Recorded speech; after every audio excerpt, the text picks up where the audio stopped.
estudiantes, vamos a trabajar en este video la segunda parte del teórico que dimos esta semana en la materia Informática, Educación y Sociedad de la Facultad de Psicología de la Universidad de Buenos Aires en torno a las relaciones entre el género y la tecnología. Habíamos titulado este teórico Subjetividad, Género y Tecnología, hacia un hacktivismo feminista.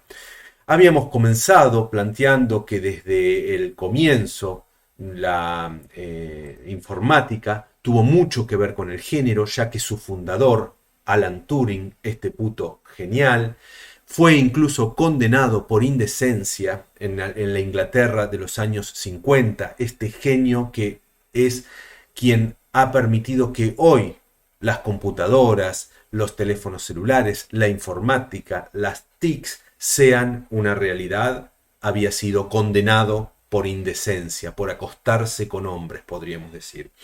Luego trabajamos las diferentes olas del feminismo y quedamos en lo que fue la tercera ola del feminismo, lo que algunas autoras como Diana Mafia plantean como una tercera ola, un feminismo crítico, que lo que critica por sobre todas las cosas es esa idea de que la experiencia mujer sea una. Y además plantean que los feminismos hegemónicos nunca han podido conceptualizar su lugar como sujeto de la enunciación, de ser mujeres privilegiadas, ilustradas, de clase alta, propietarias, etcétera, etcétera, etcétera. Habíamos planteado que uno de los feminismos que más nos servía para pensar las relaciones del género con la tecnología eran los feminismos de la Abya Yala. Abya Yala, este nombre en lengua cuna de nuestra América, ¿no? Donde habíamos hablado de bastantes de sus características, pero solo quisiera recordar aquí que por un lado promueven el desenganche de las categorías de la modernidad para pensar el mundo, el desenganche de la ciencia moderna, de la imposición de saberes sobre los pueblos ancestrales que aún hasta nuestros días aparece como una influencia de la cual nos cuesta mucho salir y que además oponían al individualismo moderno, esto tan importante en los feminismos de la diferencia de la segunda ola, del comunitarismo ancestral de los pueblos de nuestra América.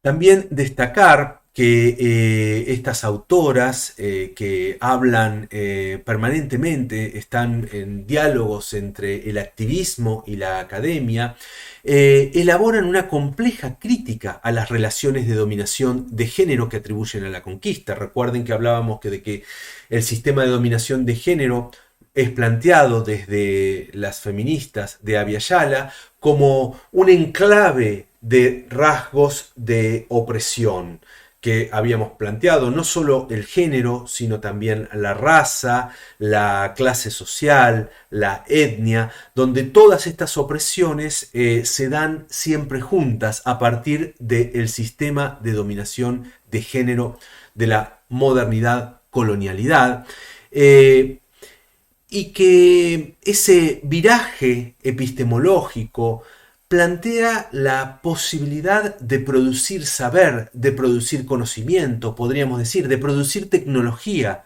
desde los pueblos de Abya Yala.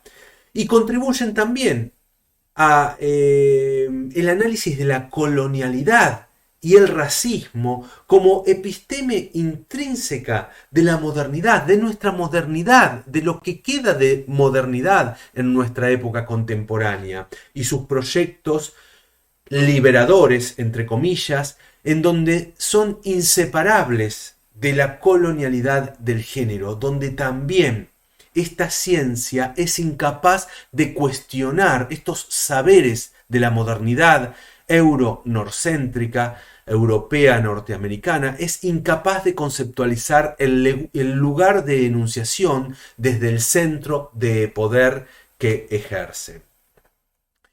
En ese sentido, desde Abya Yala podríamos pensar que hay varios sistemas que funcionan juntos. El sistema de género y la guerra, el sistema de género y el colonialismo, y el sistema de género y la ciencia y la tecnología como sistemas que se acompañan, se refuerzan el uno al otro. Tienen el mismo mecanismo de jerarquización e imposición ilegítima en su base. Podríamos decir respecto de lo que nos interesa, que es el lugar de la tecnología, que impone en su presunta universalización desde los centros de poder la supresión de toda alternativa que no provenga de esta producción de los centros de poder, Estados Unidos, Europa en general, imponiéndose además un uso de la tecnología que es un uso absolutamente clientelista, un uso en donde lo único que importa es el consumo, donde lo que importa es tener el último gadget o aceptar la imposición tecnológica que viene del norte, lo que oculta completamente el proceso de construcción, de desarrollo de las tecnologías que utilizamos. En ese sentido, la experiencia de la tecnología que hacemos desde nuestra América es una experiencia absolutamente colonial. ¿Cuántos de nosotras, nosotros, nosotres consideramos que Windows o Mac son la única manera de usar una computadora, o Android y iOS la única forma de usar un teléfono, ¿no? La imposición de falsas dicotomías, como que la única alternativa binaria fuera Windows o Mac, a través de diversos modos de control social y de marketing, en donde esta imposición del norte proviene de corporaciones privilegiadas con un acceso, una capilaridad y capacidad de producción de un discurso hegemónico, de capilaridad de los efectos de control del poder y la naturalización de esta realidad, como que fuese la única realidad posible, asumir la tecnología que viene hecha del norte. Uno podría decir, desde la misma orientación de los feminismos de Abya Yala, uno podría decir que precisamente Windows, Android, Facebook, Instagram, Apple y otras corporaciones tecnológicas son la viva expresión de la colonialidad del poder en nuestros tiempos. Esto da cuenta, además, de un androcentrismo tecnológico. Esta tecnología no solo viene impuesta desde los centros de poder, sino que también implica una producción de sistemas patriarcales, masculinistas, como son la corporación moderna. Desconoce lo otro de sí, el androcentrismo tecnológico, el pensar la tecnología desde el lugar del varón, desconoce también, como lo hace el patriarcado respecto de los pueblos ancestrales, a los cuales feminiza con el objetivo de conquistarlos o matarlos. Lo mismo ocurre con la tecnología, donde desconoce que desde estos márgenes del tercer mundo se pueda producir tecnología. Borra epistémica y políticamente el androcentrismo tecnológico, formas locales, alternativas y diversas de aprender el mundo y de aprender la tecnología. Este pensar que siempre se da jerárquicamente, bajo esquemas binarios, con una gran pretensión de universalidad, de imposición, y siempre en base a estereotipos impuestos desde una visión masculina. Entonces, podríamos hablar de tecnologías del género. Este término es muy interesante, es un término de Teresa de Lauretis, una de las más grandes feministas de los feminismos críticos, donde Teresa de Lauretis toma las tecnologías del sexo, de la historia de la sexualidad de Foucault, o las tecnologías del yo, de su texto Tecnologías del Yo precisamente, a lo que agrega que en esas tecnologías del yo es preciso ubicar al cine, a la narrativa, y nosotros podríamos agregar a las TICs como construcción de subjetividad, la tecnología del género como construcción de subjetividad. Es muy interesante el desarrollo que hace Teresa de Lauretis, que es hermosísimo, pero que nos excedemos completamente de lo que tenemos que trabajar hoy. Entonces, surge la pregunta acerca de si es posible pensar las TICs desde una perspectiva feminista y latinoamericana. O sea, los feminismos de Abya Yala nos han servido para pensar la tecnología y utilizar sus instrumentos conceptuales, su navaja de Occam, para utilizar una metáfora occidental y medieval, si se quiere, para pensar las tecnologías desde una perspectiva feminista y latinoamericana. ¿Cómo pensar las TICs más allá del control de los gobiernos del norte y de las corporaciones globales? ¿Son algo más las TICs, las tecnologías de la información y comunicación, que meros gadgets novedosos de consumo? ¿Pueden las TICs contribuir a intercambios culturales colaborativos y que apunten a reducir la brecha digital? Estos interrogantes son la base de lo que intentamos transmitir en este teórico esta semana. Avancemos un poco más entonces. El código abierto.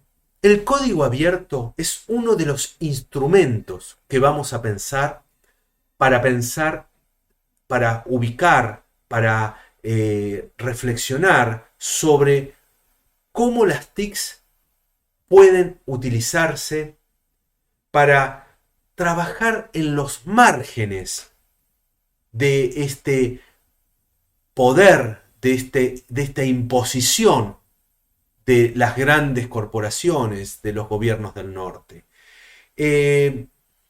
Aquí tendríamos que pensar sobre qué ventajas nos da el código abierto sobre el código privativo propio de las corporaciones globales. Y esto nos acerca mucho a esta idea de que en el código abierto, en todo lo que es el movimiento del open source,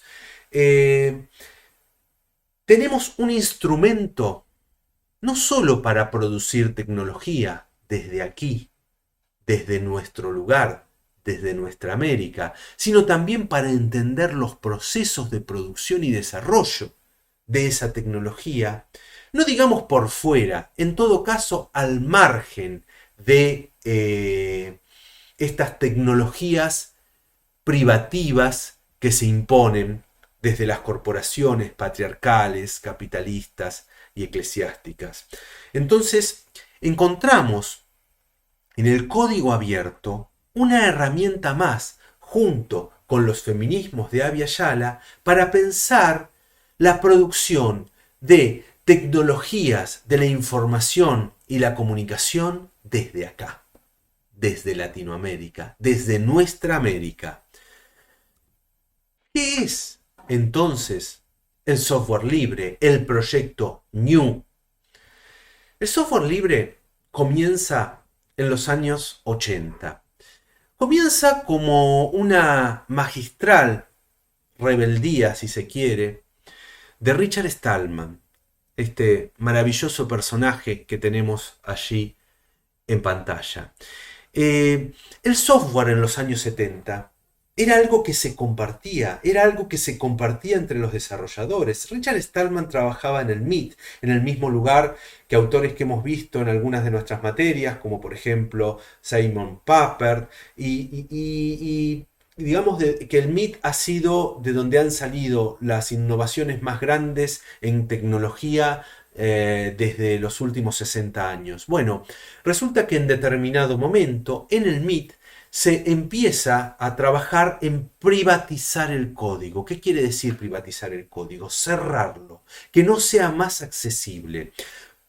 Richard Stallman como el más importante, pero muchos desarrolladores de aquella época del MIT no concebían el desarrollo de software como un desarrollo privativo, cerrado, restringido a unos pocos.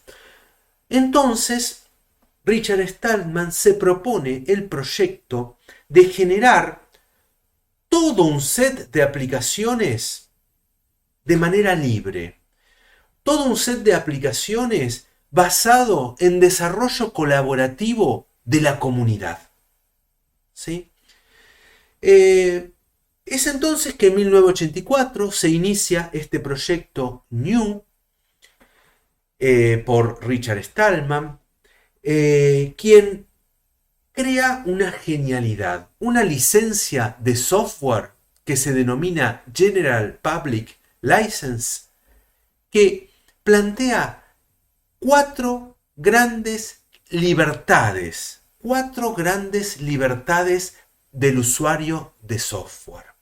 Primero, de usar el software, de usarlo, de hacer lo que uno quiera con él. Pero también de compartirlo. O sea, si yo estoy usando un software, que hasta lo puedo comprar, porque tengan en cuenta que software libre no quiere decir software gratis necesariamente. Yo puedo vender software libre, sí, por supuesto que lo puedo vender. Pero a quien le vendo ese software libre, no le puedo restringir que comparta ese software con el vecino, con amigos, con la pareja, con quien sea. Entonces esa como la segunda libertad, compartirlo con amigos, con vecinos.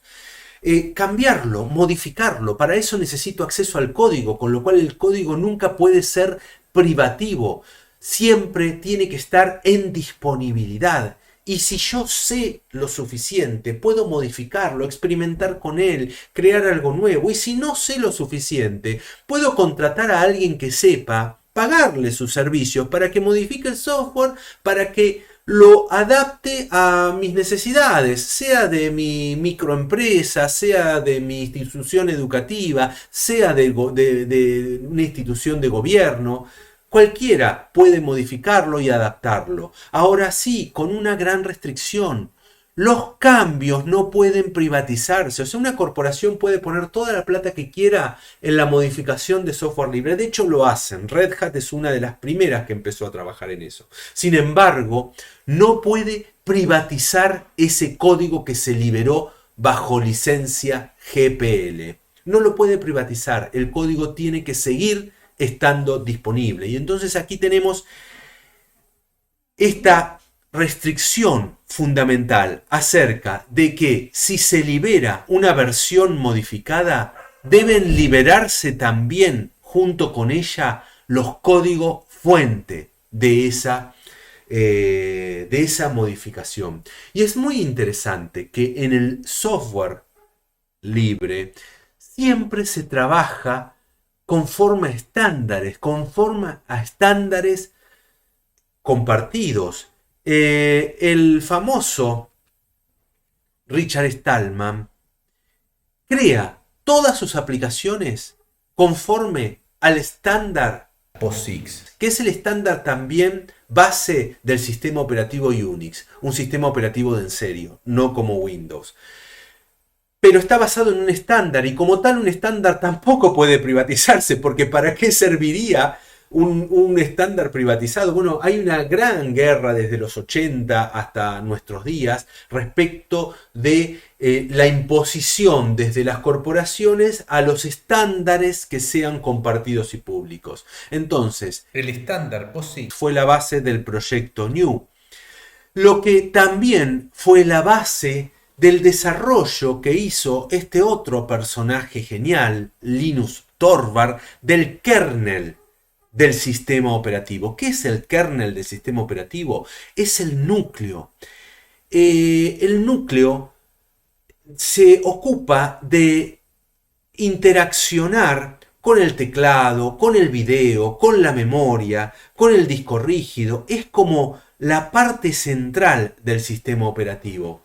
Entonces, todo el proyecto New no tenía un kernel, pero podía correr en cualquier kernel desarrollado conforme a los estándares POSIX.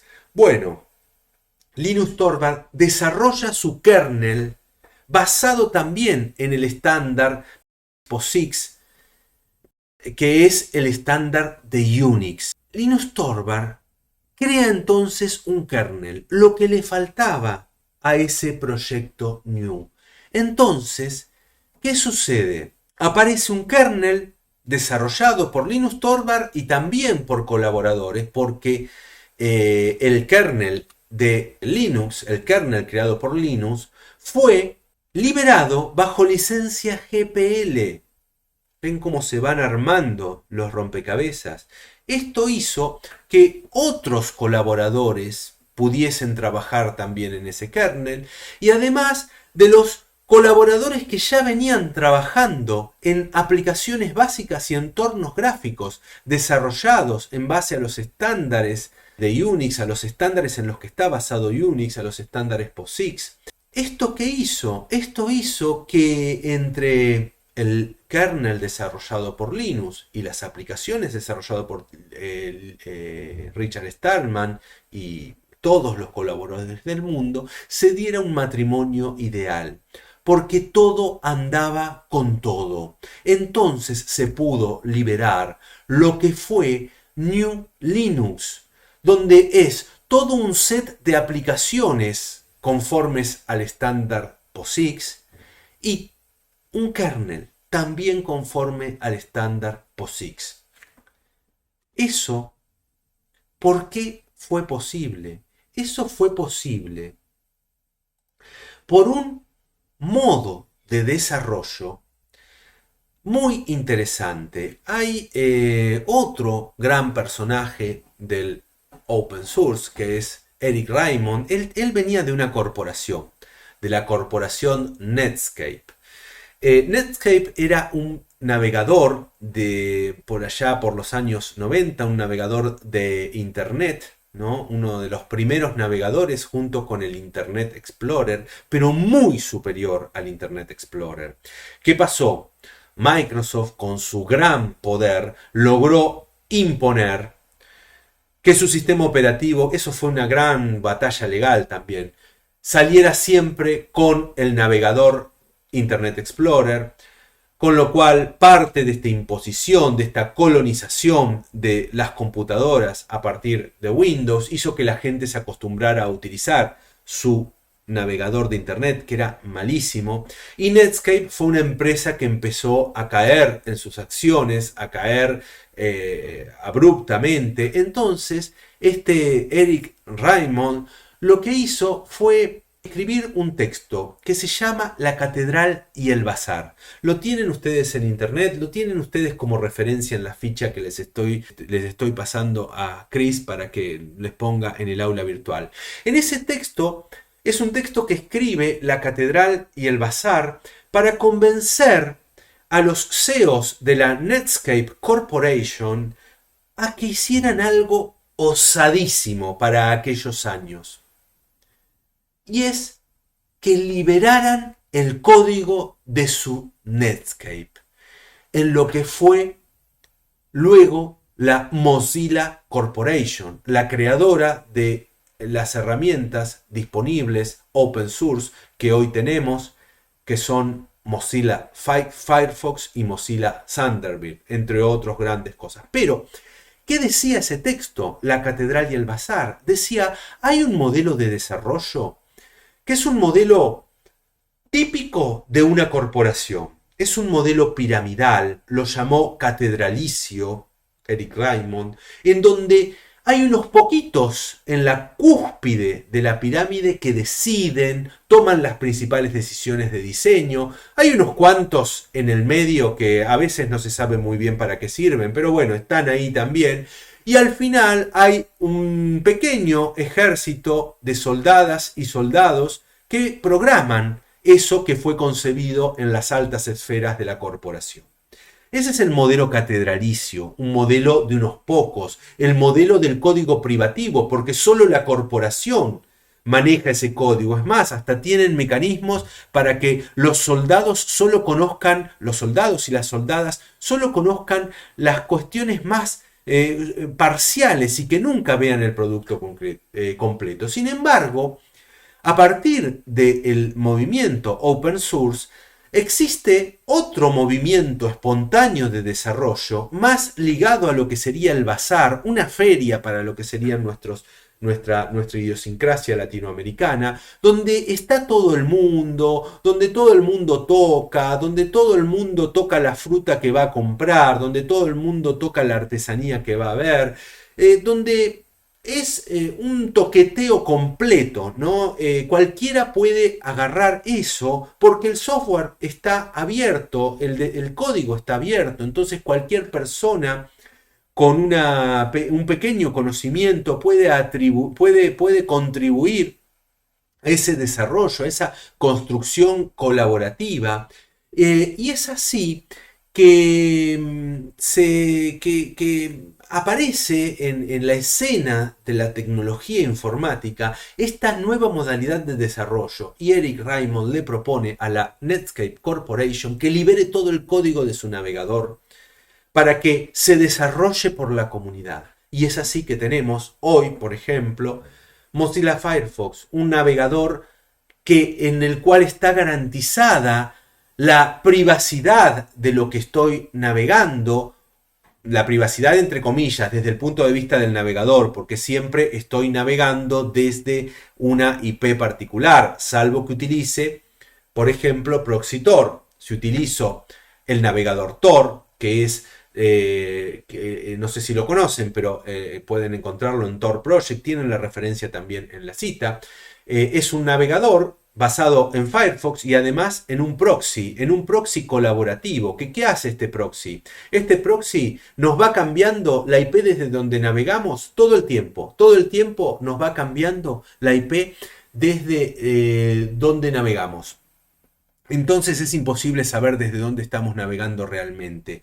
Y está basado en el navegador Firefox, el navegador desarrollado a partir de este modo de desarrollo del bazar, de la feria. Bien, ustedes dirán, eso es un desastre, nunca es de buena calidad. Bueno, por un lado, está muy lejos de ser un desastre, porque ese desarrollo, al ser tan grande en cantidad de personas que trabajan, al ser tan fuerte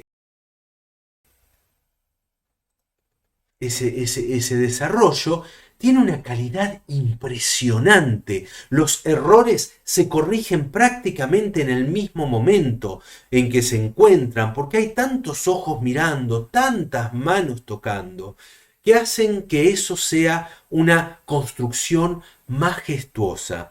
Si ustedes observan, miren, les voy a mostrar, estaba tratando de encontrar esta página. Si ustedes observan, esto es la cantidad de distribuciones Linux que existen a la fecha. Vamos a ponerlo un poquito más grande. Si ustedes se fijan, esto comenzó a plantearse a partir de 1992, recuerdan las fechas que habíamos hablado, donde tienen al comienzo las principales y primerísimas distribuciones que existieron de Linux. Slackware era una de ellas, era una de las más duras. Recuerdo que fue la primera distribución con la que me golpeé la cabeza porque era muy dura. Yo nunca fui un super experto, tengo muchísimos años de experiencia en el open source, pero en aquella época, en los años 90, recién empezaba con todas estas cuestiones. Bueno, me di bastante la cabeza contra la pared. Luego tenemos Debian, de las más grandes, Debian muy europea, una de las distribuciones más grandes, más estables, la que hoy es mi elección. Y luego tendríamos algunas otras distribuciones basadas en lo que fue distribuciones más chiquitas, ¿no? Fíjense que por acá abajo tenemos Android. Android es un Linux. Android es un Linux desarrollado por Google para competir con iOS. Se aprovechó, digamos, Google del open source para competir con iOS, ¿no? Pero fíjense ustedes que si nos vamos acercando a nuestros días, esto se va multiplicando. Cada rayita que ustedes ven de color distinto es una distribución distinta de Linux. Fíjense ustedes, nos vamos acercando a los años 2020. Fíjense la cantidad de distribuciones que tenemos. Todo esto está siendo desarrollado por la comunidad. Por la comunidad. Esto que ustedes ven aquí es una construcción majestuosa, colaborativa, comunitaria. ¿Recuerdan que hablábamos de los feminismos de la Via Yala, la colaboración, el comunitarismo? Bueno, esto es precisamente el resultado de una construcción colaborativa. Acá ustedes tienen a Ubuntu, ¿sí? Ubuntu es una de las más conocidas. Ubuntu, fíjense ustedes, es muy interesante porque Ubuntu es un término africano que quiere decir que no somos individuos, sino que somos parte de un todo, parte de un cosmos, en donde cada uno aporta su pedacito. Este término fue el elegido por este multimillonario genial que dijo: ¿qué puedo hacer? Ya hice todo, recorrí el mundo en bicicleta, ya hice todo lo que se podía hacer. Bueno, voy a poner plata en una distribución de Linux. Y puso plata en Debian, pero en lo que él llamó Ubuntu, que hizo un acuerdo genial con Debian. Todo lo que iba a ser producido por Ubuntu, que iba a tener como principal objetivo, un objetivo que no era el principal objetivo de Debian. El principal objetivo de Debian era la estabilidad, la seguridad. El de Ubuntu fue acercar Linux al usuario final. Y el acuerdo que hizo fue que todos los desarrollos de Ubuntu se incorporaban en Debian y a su vez todos los de Debian se incorporaban en Ubuntu. Entonces eso creó algo genial, que fue esta distribución muy orientada a lo que fue el usuario final. Vamos a volver a la presentación. Denme un segundito. Ahí volvemos. Dijimos que todo esto había comenzado con el desarrollo de el bazar, el desarrollo colaborativo, comunitario de software. ¿Cuál era la concepción que estaba detrás de todo esto? Libere rápido, a menudo, delegue todo lo que pueda, sea abierto hasta el punto de la promiscuidad. Esa es la visión de Linus Torvalds de desarrollo. Fíjense cuál fue el resultado. Fíjense también que esto lo dice con estos términos Linus Torvalds, ¿no? Sea abierto hasta el punto de la promiscuidad, totalmente opuesto a la idea de que el software debe ser privativo, cerrado, absolutamente manejado por unos pocos. Abra, que todo el mundo toquetee. Fíjense también que tiene mucho que ver con algunas ideas que se desprenden de la crítica, por ejemplo, que hace la teoría queer, el feminismo queer, al amor romántico, ese amor de la exclusividad, de la competencia. Bueno, es una nota de color nomás, pero fíjense ustedes el resultado de esta promiscuidad de desarrollo.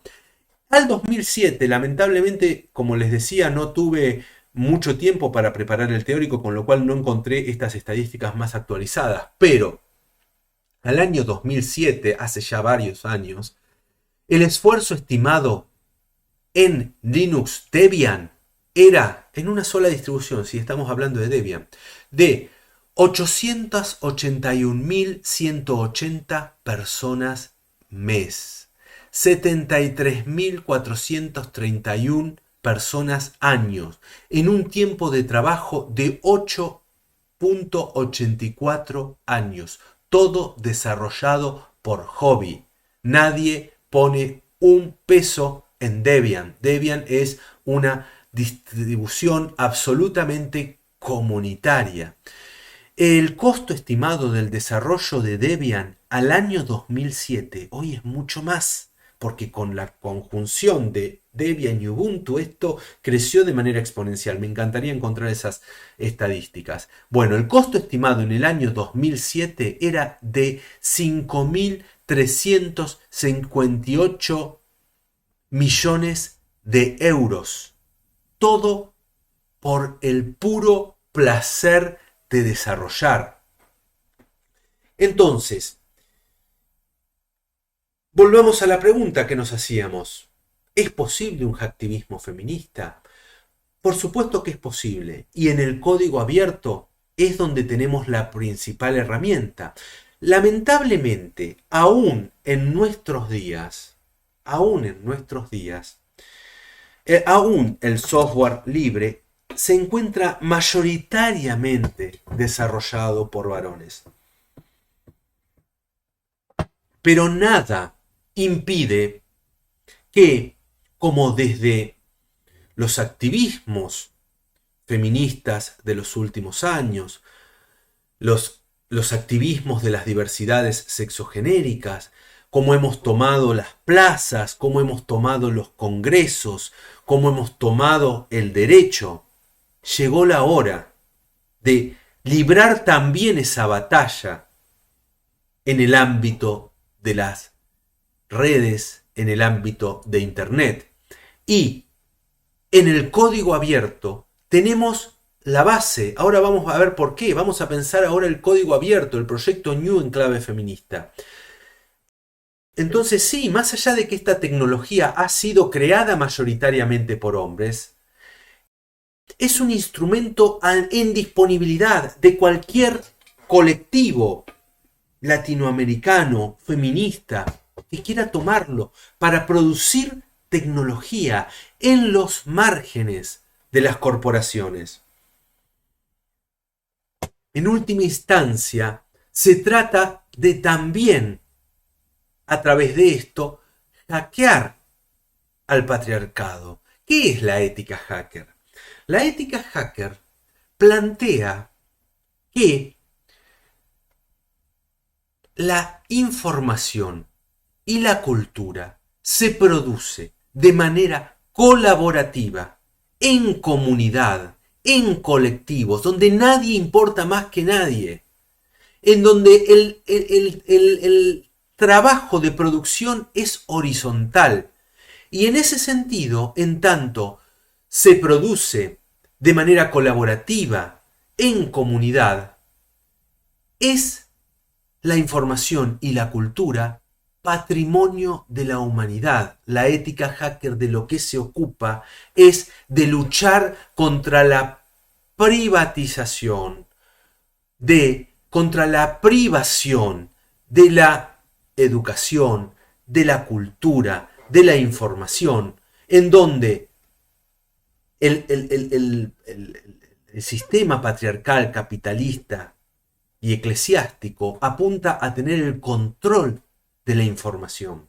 Por eso tenemos que tener mucho cuidado y ser muy conscientes cuando hacemos una interacción en una red social. Por ejemplo, qué sé yo, los videos de TikTok, ¿no? Aparecen qué sé yo, podemos encontrar un montón de cosas, una diversidad enorme, pero hay cuestiones que están de manera de poder favorecer ciertos estereotipos patriarcales. Entonces tenemos, por ejemplo, esos entrenadores con esos lomazos que hablan de lo que tiene que ser el cuerpo y dan clases de gimnasia a través de TikTok, como que ese fuera el único cuerpo posible. Entonces, ¿dónde quedamos los cuerpos marginados de ese estereotipo, ¿no? Entonces, no, tenemos que ir hacia eso. Entonces, ¿qué hacemos? Consumimos en belleza, en entrenamiento, en productos, en cirugías, en lo que sea, para hacer ese cuerpo que es uno y que borra toda diversidad. Entonces, fíjense ustedes, siempre desde los centros de poder hay un uno que se intenta imponer. Pensemos en el uno del nazismo, pensemos en el uno del franquismo, en el uno de los nacionalismos italianos también, ¿no? Es imponer el uno, borrar la diversidad. Todo lo que los feminismos de Abya Yala nos han enseñado sobre esta idea del conquistador europeo que viene a evangelizar en el cristianismo a los pueblos ancestrales que son inferiores, que tienen que adoran dioses ilusorios, que no tienen ciencia, que no tienen ningún saber que valga la pena. Entonces intentamos evangelizar. Si no se quieren evangelizar, los eliminamos, porque nosotros somos los que, como europeos blancos, somos quienes imponemos la civilización, el progreso de la modernidad, hacia dónde debe ir la humanidad toda, ¿no? Fíjense lo que estamos haciendo con la ecología, lo que estamos haciendo con los bosques nativos de nuestros continentes, ¿no? Este modelo productivo importado, impuesto desde la colonización de la modernidad. Bueno, se trata de hackear todos esos unos.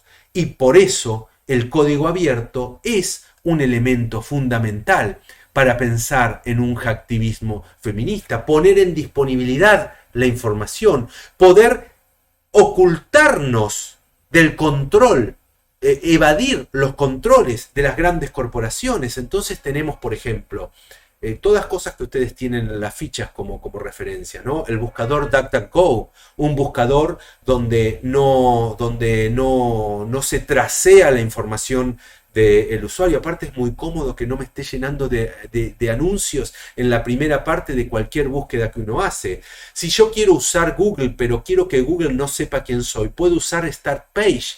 StartPage es también tienen la referencia en la ficha. StartPage es una página de buscador que lo que hace es mi búsqueda la tira a través de un proxy que lo va poniendo en diferentes IPs, parecido al proyecto Tor, y en donde nadie puede saber finalmente quién fue el que hizo la búsqueda. Entonces eso evita que traceen para generarme avisos molestos, incentivarme al consumo, crearme necesidades artificiales que no necesito, etcétera, etcétera.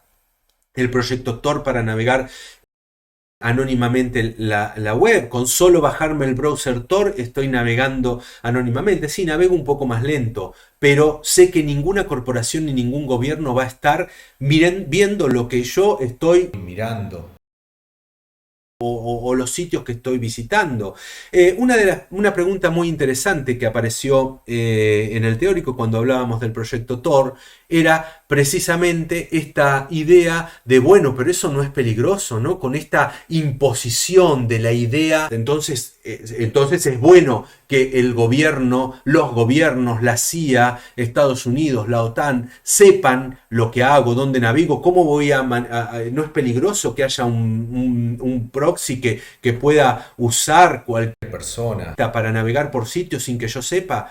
Y uno podría decir, sí, es respetable esa posición. Ahora, este control de la alimentación mundial, en donde el 80% de los alimentos están constituidos por glucosa, harina blanca y saborizantes que producen dos grandes corporaciones en el mundo. Y entonces eso es toda la oferta alimentaria del mundo, de todo lo que viene en paquetes, en bolsitas o en cajitas, ¿no? Eso no es peligroso. El arrasamiento de nuestros continentes para plantar soja, esas semillas que vienen de Monsanto y que es el uno que borra toda diversidad. Entonces están desapareciendo especies nativas porque no pueden competir con esas semillas impuestas desde los centros de poder y que además están adaptadas para resistir mejor los agroquímicos como el glifosato u otros peores incluso que hay. Entonces están eliminando toda la diversidad de nuestros alimentos nativos de nuestra América. ¿Eso no es peligroso? no sé, son cuestiones para pensar. No quisiera tomar posición por ninguna de las cosas, pero digo, muchas veces estamos muy tomados por estos discursos hegemónicos donde vemos que donde hay peligros que quizá existan, por supuesto, pero no sé si son los peores peligros. Los peores peligros, sin ninguna duda, están ocultos a nuestra visión, justamente por esta naturalización que hacemos de las cosas que son impuestas por esta colonialidad del poder. La colonialidad del poder es un concepto de los estudios descoloniales y que es tomado por los feminismos de Abya Yala, específicamente por una maravillosa autora argentina que se llama María Lugones, que habla de cómo esa colonialidad del poder, es preciso llamarla colonialidad porque aún hoy sigue vigente. Fíjense ustedes, si el utilizar Windows en nuestras computadoras, donde no tenemos acceso a saber cómo está hecho, a saber qué información mía Windows está transmitiendo hacia los gobiernos o las corporaciones locales. Todas estas herramientas que utilizamos, o la mayoría, son construidas bajo legalidad estadounidense, que tiene regulaciones absolutamente estrictas respecto del control de la información por parte de los gobiernos, y entonces nosotros usamos esto como lo natural, cuando tenemos alternativas más seguras para nosotros, alternativas del open source. En Linux, por ejemplo, no tenemos virus. No, es muy difícil hacer un virus porque está bien programado, porque los hackers programan por placer, no porque tienen que entregar un producto antes que la competencia para eliminar la competencia y ser el uno que se impone. Todas son cuestiones que tenemos que tener en cuenta cuando hablamos de estas cuestiones. Entonces, veamos ahora un poquito estas cuestiones, estas repercusiones del open source ya en clave feminista. El acceso al código fuente, para resumir lo que veníamos hablando, acerca la tecnología informática a todas las personas del mundo en un sentido de equidad, inclusión y transformación social. Porque cualquiera puede agarrar ese código y tocarlo, modificarlo, hacer lo que quiera con él, hacer algo mejor. Siempre va a ser mejor, porque somos muchos los que metemos manos, los que vemos, los que reportamos errores, los que capacitamos en eso. Permite un enriquecimiento colaborativo y comunitario, lo que pone en primer plano los feminismos de Abya Yala, recuperando modos de relación social de los pueblos ancestrales que fueron sepultados por la colonialidad europea, la imposición de ese... los autores descoloniales, de los cuales Mignolo es otro excelente autor argentino, plantean que justamente la colonialidad del poder, la matriz colonial de poder, fue fundamental en la imposición de este capitalismo patriarcal y eclesiástico en todo el mundo, o por lo menos en todo el mundo occidental. Entonces, estos modos de relación no individualistas, modos de relación colaborativo, modos de relación al Ubuntu, es decir, donde todos somos una parte chiquita, donde no pretendemos ser ni más ni menos que nadie. Aportamos desde nuestro lugar, colaboramos con otras y otros y otros. Entonces ese enriquecimiento es enorme. En cualquier aplicación, procesamiento de texto, diseño, edición de video, edición de audio, en el open source tenemos una gran cantidad de variedad, porque no hay la imposición de ninguna variedad sobre otra. Se van imponiendo las que tienen más trabajo colaborativo y son mejores y más estables, sí, pero eso no quita de que si yo, por ejemplo, quiero cambiar el modo en que se produce un efecto de video en un producto de diseño, como puede ser el GIMP, entonces puedo agarrar ese código, contratar a alguien que toque ese código y me permita hacer algo más creativo, generar nuevos algoritmos, no quedarme limitado a los algoritmos que me presenta Photoshop como el único modo posible de hacer diseño. Entonces, alternativas, enriquecimiento, colaboración, comunidad, todos aspectos del feminismo que también se dan en el open source. Y contribuye a la desnaturalización de estas imposiciones de unos, de discursos tecnológicos opresores de las multinacionales y gobiernos centrales. ¿Qué más? El trabajo colaborativo, como les decía recién, favorece la proliferación de alternativas, muchas. A ver, otra variabilidad increíble. Nosotros en una computadora tomamos una distribución que opta por tomar un entorno gráfico X, una look and feel de nuestra interacción con la computadora. Eso es un entorno gráfico. Ahora, podemos perfectamente instalar cualquiera de los entornos gráficos disponibles en el modelo GNU. Si tenemos una computadora muy viejita, porque no tenemos plata para mejorar nuestra computadora, que tiene, qué sé yo, 2 GB de memoria, y bueno, podemos instalarle un entorno gráfico como XFCE4 o LXQT, entornos gráficos muy livianitos que funcionan por debajo de los 2 GB. Si tenemos una computadora de la prehistoria que solo tiene 512 megas de memoria, bueno, podemos instalar Fluxbox, que no es un entorno gráfico tan lindo, pero que me hace completamente funcional una computadora que hoy en el software disponible desde las corporaciones no sirve ni para correr el instalador.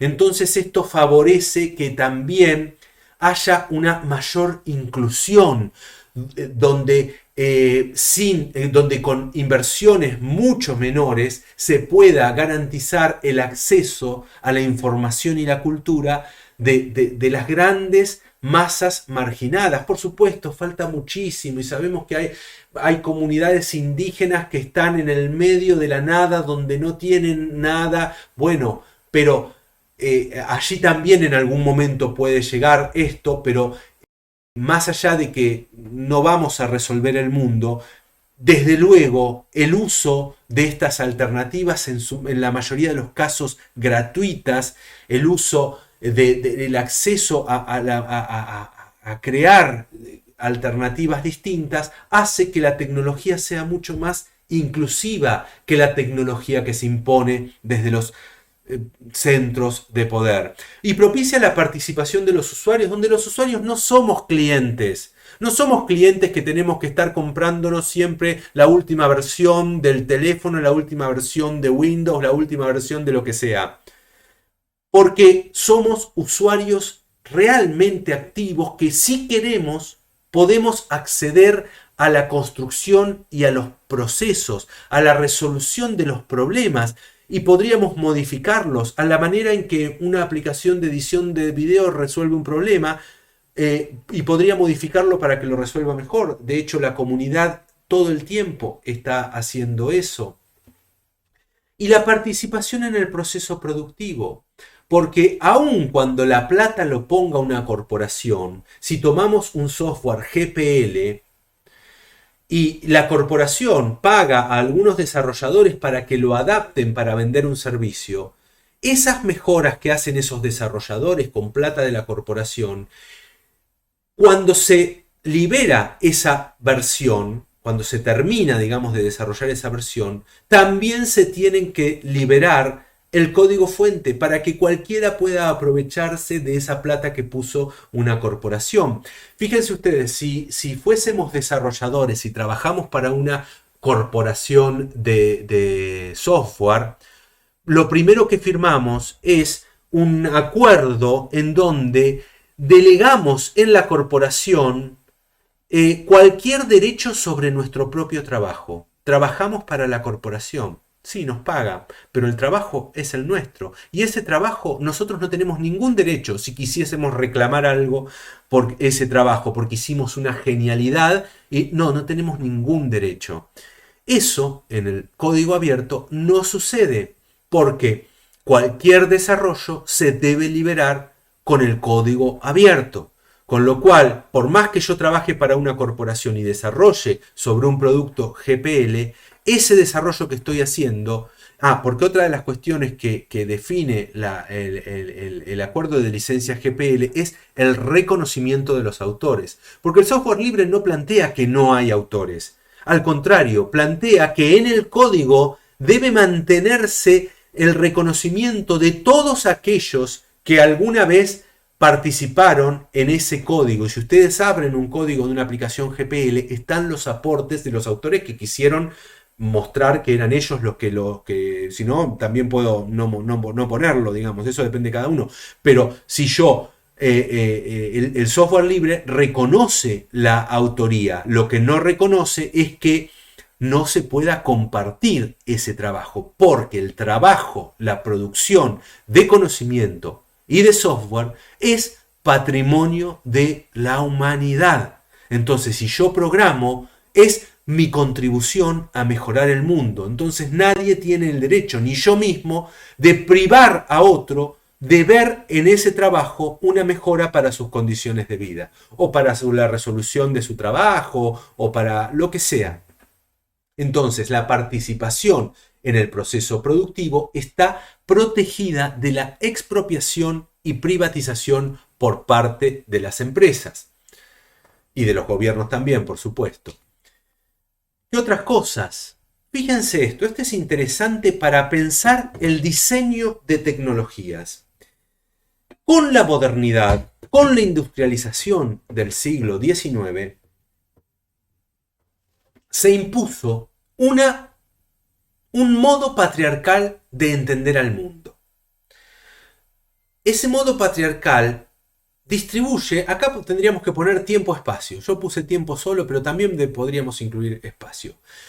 En primer lugar, una separación de los espacios de lo público y de lo privado, ¿no? Lo público es el espacio en donde se mueven los varones.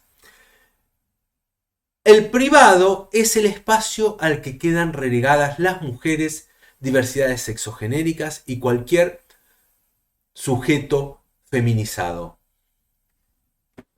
El lugar de lo público es el lugar de los varones, el lugar del hombre. Y también hay una distinción de los tiempos públicos. La mujer únicamente puede emplear su tiempo en el ámbito de lo privado. Por supuesto que hay mujeres que no lo hacen, pero esta es la imposición del patriarcado. Porque ¿cuál era la imposición? Era necesario, hay una autora maravillosa, colega nuestra, que es Badinter, que habla tiene un libro maravilloso que cuenta desde el siglo XVII hasta el siglo XX sobre cómo la idea del instinto materno fue no más una excusa, en donde el psicoanálisis también, desde el psicoanálisis tuvimos y tenemos aún hoy mucho que ver, una excusa para restringir la actividad de las mujeres al ámbito de lo privado y de el cuidado gratuito de las fuerzas, de la reproducción de las fuerzas de trabajo, ¿no? Que son aprovechadas por las corporaciones, por la industria, pero gratuitamente. Ella no recibe ninguna remuneración por criar a esa fuerza de trabajo.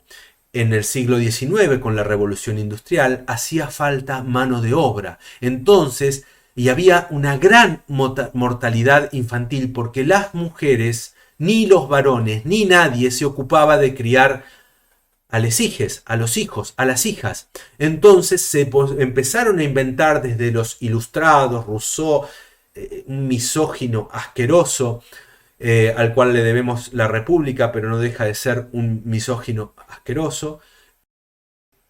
Empezaron a plantear esta idea de que la mujer tenía que ver con la crianza, con el instinto materno, entonces a generar culpa en la mujer. Bueno, todas esas cuestiones plantean esta separación de lo público y lo privado, el ámbito de lo público para los varones y las mujeres restringidas, acotadas al ámbito de lo privado.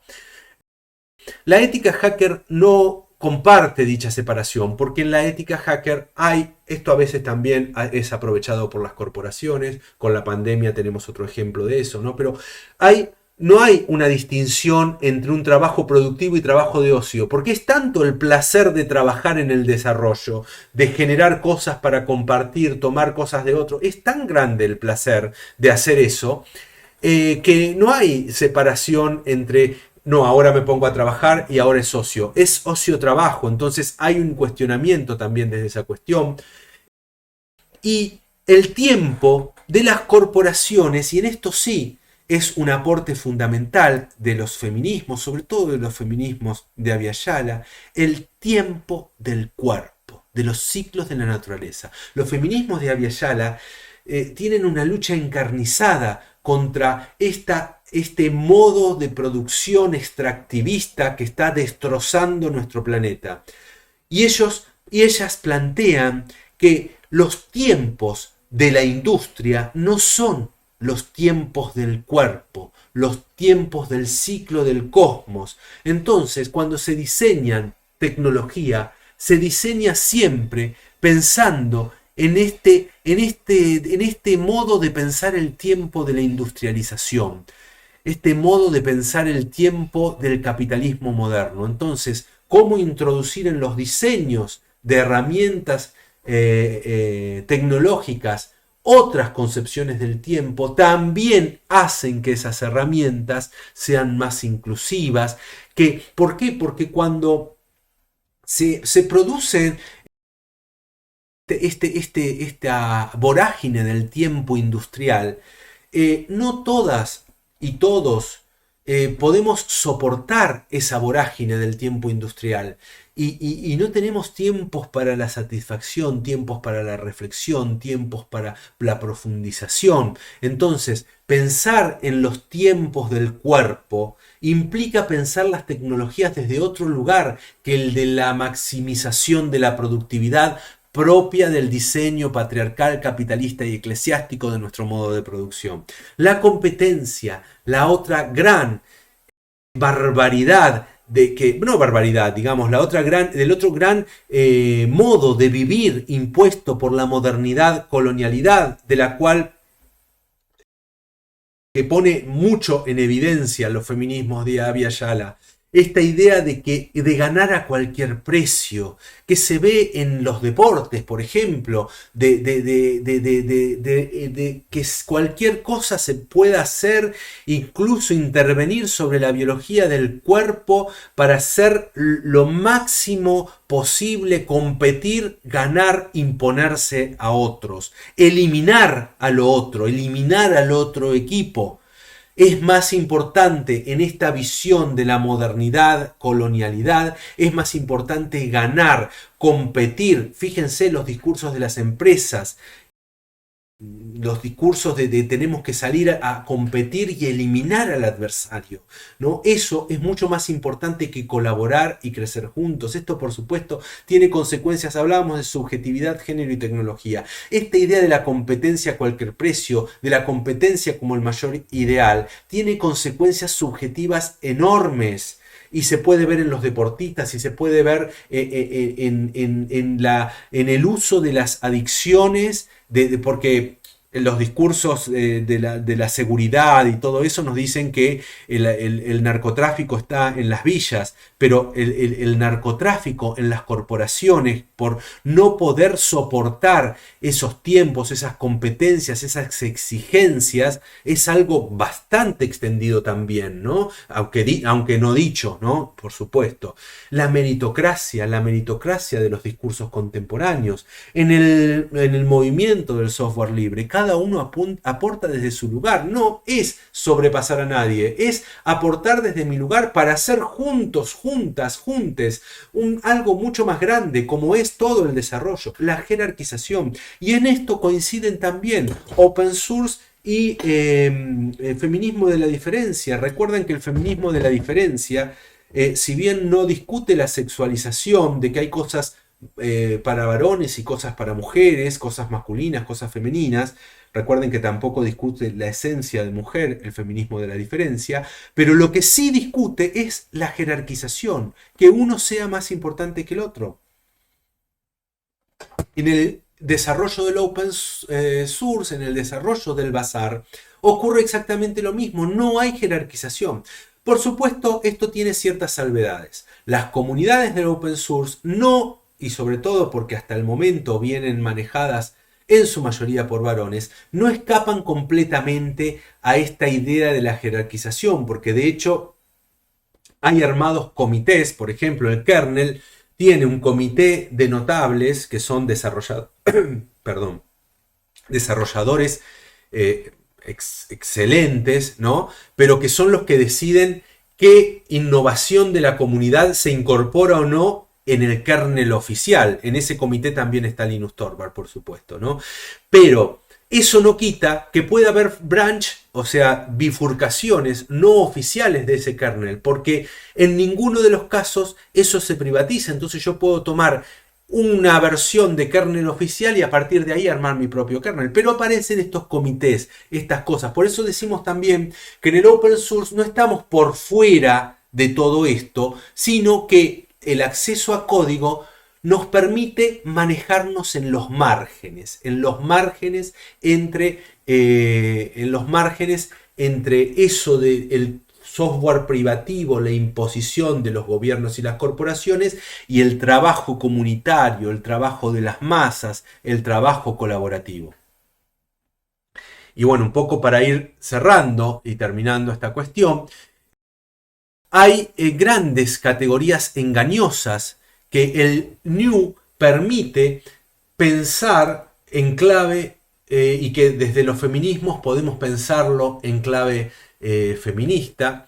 Y por un lado es esta idea de la universalización. ¿Recuerdan ustedes? Habíamos hablado de que la principal crítica de los feminismos descoloniales de Abya Yala a la modernidad es esa idea de imponer algo como universal y uno, y además plantearlo como natural. Bueno, eso justamente se pone en cuestión en los feminismos de Abya Yala respecto de las imposiciones de la colonialidad modernidad, del sistema de dominación de género de la colonialidad modernidad, para ser más precisos, ¿no? Lo mismo planteamos desde el open source, que cuestionamos esa universalización que viene de los centros de poder euronorcéntricos.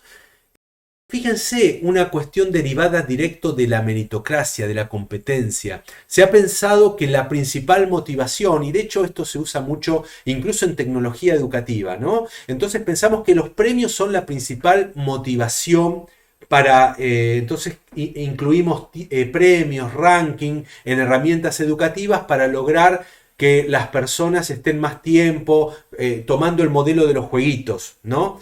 Ahora, en el modelo de los jueguitos, ¿cuál es la productividad de estar allá arriba en el ranking o de estar horas y horas y horas tratando de ganarle a otro? La verdad que bastante poca. Esa misma productividad es la que vamos a obtener si metemos esta ludificación en las tecnologías educativas desde esta visión masculinista. Sin embargo, desde la visión en clave feminista, podríamos decir, y en base a la satisfacción que implica para el hacker el desarrollo, pensar otro tipo de motivaciones, donde lo interesante es contribuir al cosmos, lo interesante es contribuir a otros, lo interesante es programar y hacerlo de la mejor manera posible como un reto propio, no para ganarle a alguien. Entonces esa motivación es intrínseca. Esa motivación no es la motivación de la zanahoria puesta allí adelante, es la motivación del placer, también recuperado por todos los feminismos, ¿no? Ese placer relegado al servicio del hombre que implica la modernidad o el sistema de dominación de género de la modernidad colonialidad.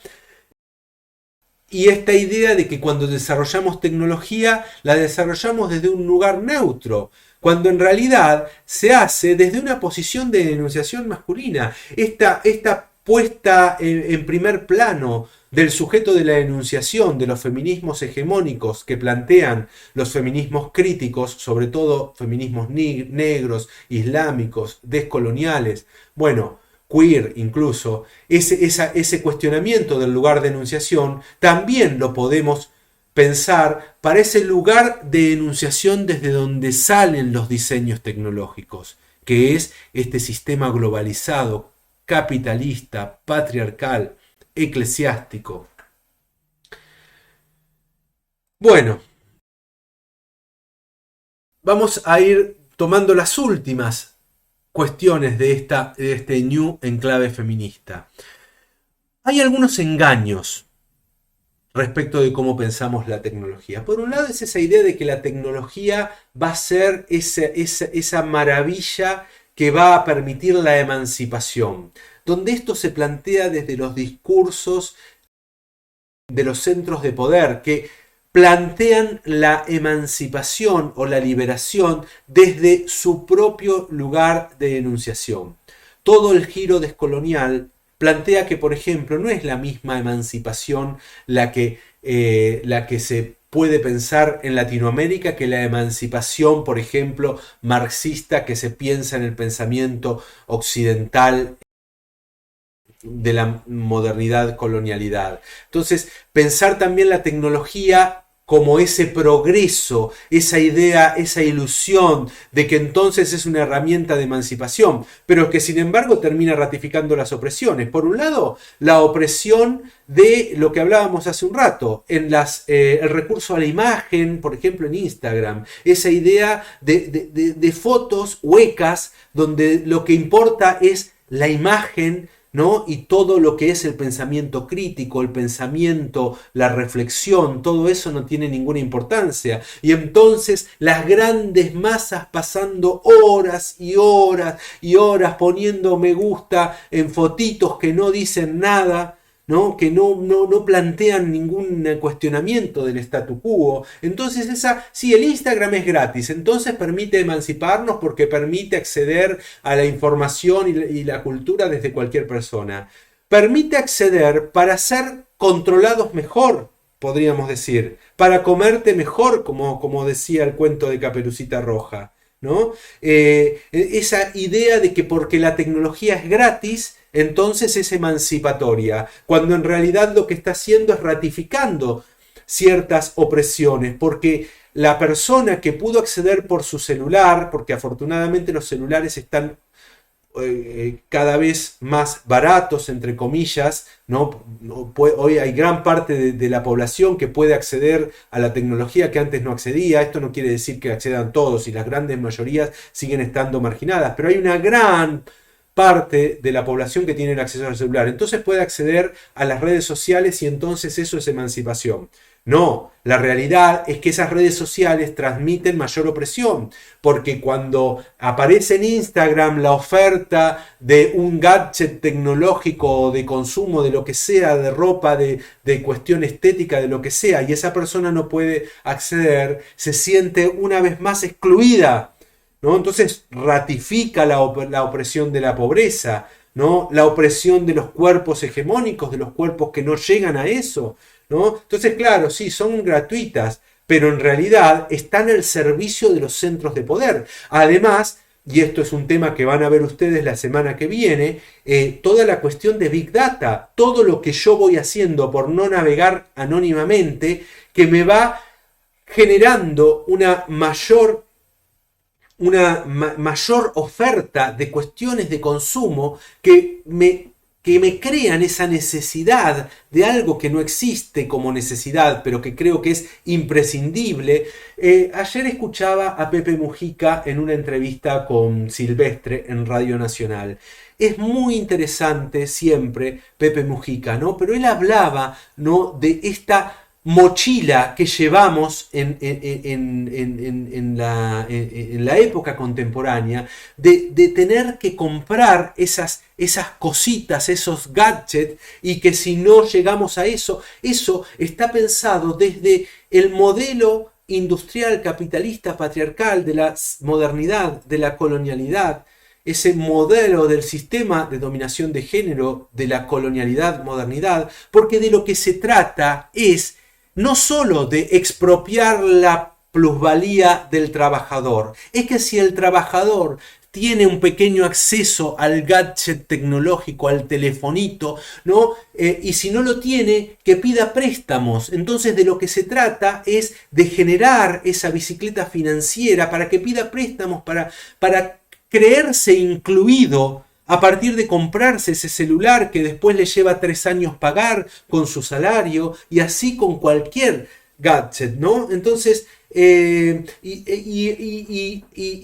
Facebook, TikTok, YouTube, todas las redes nos muestran esas cosas para que contratemos préstamos si no los tenemos para comprar esos gadgets, porque pensamos que no podemos vivir sin eso. Entonces, esa es tecnología para la emancipación.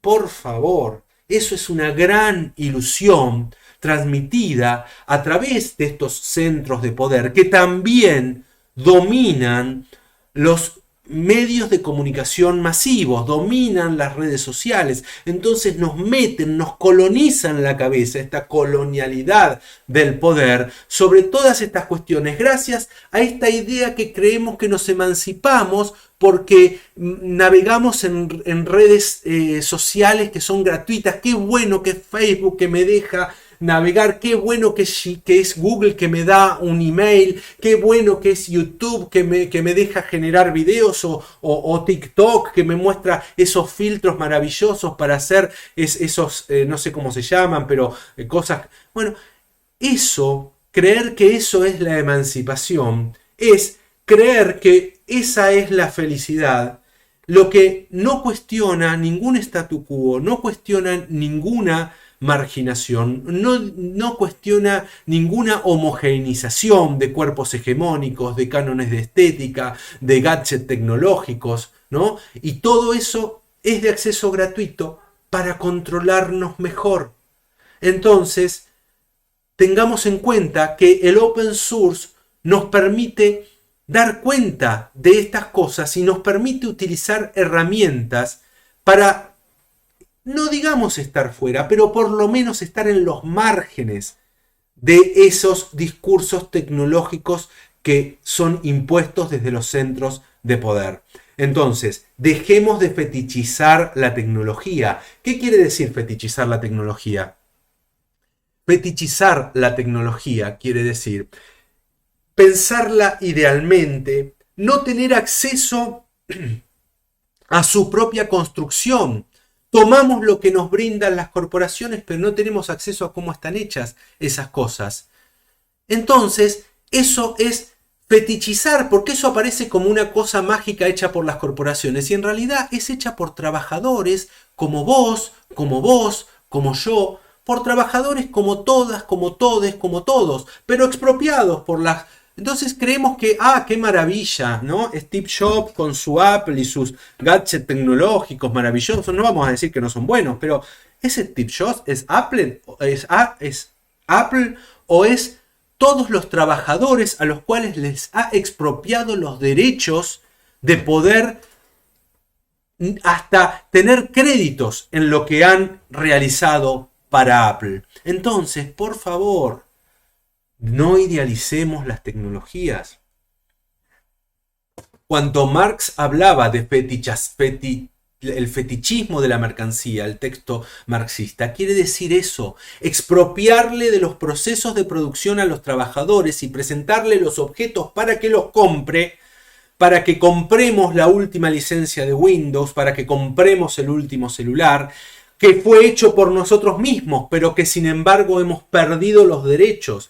Con la tecnología tenemos una oportunidad increíble en el código abierto. Por eso es tan acallado por los discursos hegemónicos. Porque esa oportunidad es que produzcamos tecnología, que podamos mantener nuestros créditos si queremos como autores, que podamos compartir y que podamos crear tecnología. Podemos crear programas para resolver nuestros problemas cotidianos. La tecnología siempre es un instrumento de mediación con la realidad, para tomar el concepto vygotskiano. No es un fin en sí misma, aunque nos quieran hacer creer que es un fin en sí misma. Entonces, tratemos de aprender de los feminismos, aprender del open source, la tecnología no puede ser privativa. Privativa es privar de derechos del trabajador que la desarrolló, de poder encontrarse allí. Es más, lo va a tener que comprar. Privar a las personas que no tienen el dinero suficiente para comprarlo, para que no lo puedan comprar. Privar de saber cómo resolver esos problemas, de aprender en profundidad, de tener una aproximación crítica a las alternativas que nos imponen desde los centros de poder. Entonces tengamos en cuenta esas cuestiones que son una oportunidad increíble para que las tecnologías no sean solo patrimonio de los grandes capitales y las élites, sino que sean patrimonio de la humanidad. Y allí recuperamos la ética hacker que está en la base del movimiento open source. Bueno, muchas gracias, espero que les haya sido de utilidad, disculpen el tiempo, ¿no? Pero bueno, son muchas cosas que uno puede pensar a partir de estas cuestiones. Les agradezco mucho y bueno, ya nos seguiremos intercambiando dudas, preguntas, cosas en los foros o en alguna otra oportunidad. Muchas gracias.